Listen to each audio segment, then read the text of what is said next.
some incredible guests. We've got Wednesday 13, Brock from 36 Crazyfists. We got Mark Morton from Lamb of God, Randy from Lamb of God. We got Ving from Fear, Hank 3. Neil from my band is singing on 2 tracks, and he's incredible. He's got great vocals. We've got a lot of guests. I was totally into having as many people as we could find to come and guest on the record, and a lot of them ended up being just people that we've toured with in the past, friends of ours, friends of Dez's. Probably known Dez since the mid-2000s, I'd say. I mean, my band was signed to Roadrunner in 1999. I knew of him, obviously, in the Cold Chamber era. But becoming friends with Dez, I'd say like the mid-2000s when DevilDriver and 36 started touring together. I mean, we probably toured together at least, 8 to 10 times over the years. Since I joined DevilDriver, I haven't really had a chance to work with a whole lot of people outside of DevilDriver because we've been so busy over the years. And it's nice to see other talents that have a different way of looking at things add their own flavor to the record. And a lot of what I was picturing in my head as Neil and I were rewriting this record, and what I thought just Dez was going to do, because when we were writing the record, or rewriting the record, I didn't know that Dez was going to take it so far and get so many artists to come and guest on the record. So most of what I was picturing was, Dez doing a vast majority of the singing on there, right? Where I think maybe there's like 3 songs that don't have a guest on it. Yeah, so we have a lot of guest vocals that, initially I wasn't even planning on. We wrote for Dez, and I thought that was going to be it. And even with just Dez's vocals, I think it would be an amazing record. But yeah, the people started, more people are coming on. John Cash Jr. coming on. Wednesday 13 came on, did awesome. Well, first there were 2 tracks he sent me. It was just the music, no vocals or melody or anything at all. And I recognized the songs. I thought that was cool. And then like a week or 2 later, he's like, "No, we're not doing those songs because I want you to do George Jones, If Drinking Don't Kill Me." And I was like, is somebody playing a trick on me? Am I being punked? Because he had no idea that is my favorite country song. It's my favorite George Jones song of all time. It's one of my favorite songs ever. I've told people it's just such a dark, just depressing song. And whenever he asked me to do that, I was like, I'm in. Well, I knew that it could be done. I knew that combination of styles could be done. That it's a conceivability, and I thought that we'd do it in a really interesting way, and we did. And I think, and it's also, I think it's maybe something that's going to become more and more popular. I tried pulling from about 3 or 4 different kind of vocal artists in the song that I got to do, which was Country Heroes.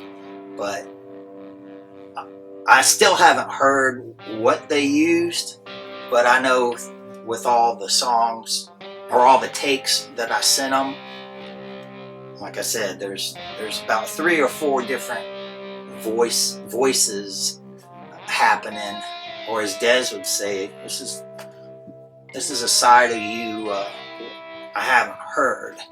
So, and that goes back to having fun with the project, trying to mix it up a little bit. I knew someone was going to do it one day, and I think it's a great idea that that Dez finally had the opportunity to make this happen, because it just seems like a marriage that seems perfect together. I knew it would work. I didn't know how it would work, but I knew it would work because, the soul of country music is definitely dark enough to work with a metal treatment. Having Burton from Fear Factory was, what he ended up doing was not what I pictured, but I loved it. It came out super cool, and I admit I am a Fear Factory fan. I've been listening to them since whenever they came out on the Spawn soundtrack back in the day. I think that was my first exposure to Fear Factory, and man, I was I didn't even have my driver's license yet. Yeah, I was channeling my true self. That's what I was doing. I think originally when Dez and I spoke about the song and I started listening, like I said, I didn't know about the song itself, which when I talked to my other friends who are pretty into country, they're like, what, you don't know Copperhead Road? And I was like, no. So my first listens on that song were it was actually the DevilDriver version. So then I guess when I went in to record it, my whole thing with it was to see if the speed was that much different.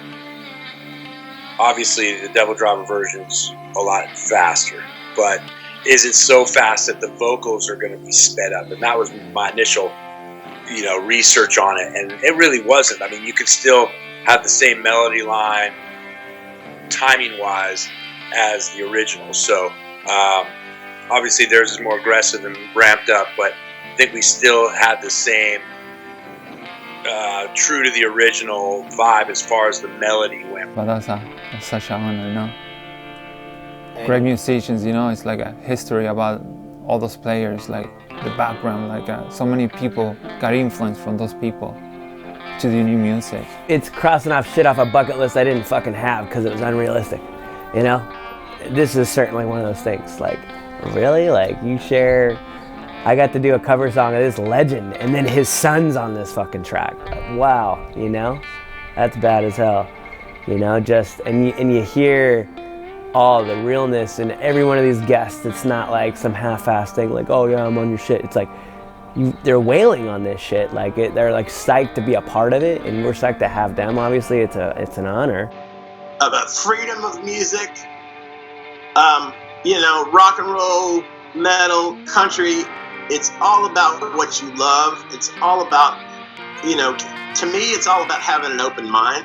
Places that aren't necessarily the normal places to go, and that's what being a part of the Outlaws Till the End album was to me. And but it's about friendship, it's about kinship, and there are no rules in music as far as I'm concerned. So you can call it rebel, you can call it outlaw, whatever it is, but to me it's just freedom, no rules. I just kind of, to say it's icing on the cake would be really discounting what they've helped this record become. Like, I feel super fortunate to be involved with it, even more so with the guests. To be asked is massive, and I'm grateful, and that just is a tribute to my friendship with Dez. Some of the cats that I was going to have on it that didn't actually make it are now calling me and getting ready to sign up for number 2, because we're definitely going to do a volume 2, because this one's called Volume 1, Outlaws Till the End, Volume 1. Dez will be a prime mover in getting all this going. You might as well be there to make some more installments on the docket for 2 and 3 more records. Sounds good to me.